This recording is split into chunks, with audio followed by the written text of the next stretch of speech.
Si vous devez intervenir au moment où le corps est en rigidité cadavérique optimum, c'est pas grave. On peut casser cette rigidité. Bien évidemment, on ne casse pas les membres, on ne porte pas atteinte à l'intégrité du défunt. C'est juste qu'en fait, cette petite rigidité, c'est quoi?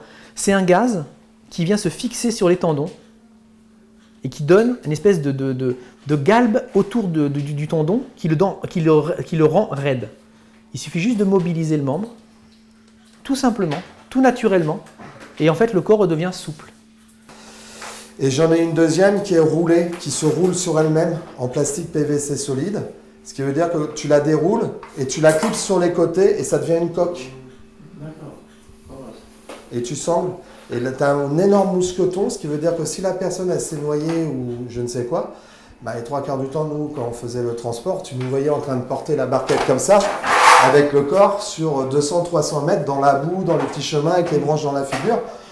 Bah, c'est pas forcément la boue, les branches dans la figure, tout ça.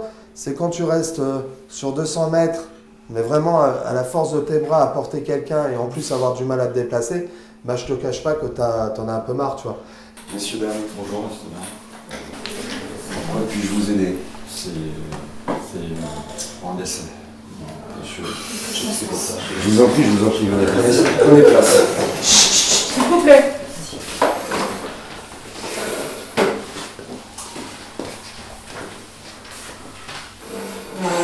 Je me présente, Cyril, je serai votre conseiller funéraire, également maître de cérémonie, et ma collaboratrice Muriel, qui prendra en compte et en charge des démarches. Donc, si vous avez des questions, on va faire ensemble de répondre au mieux.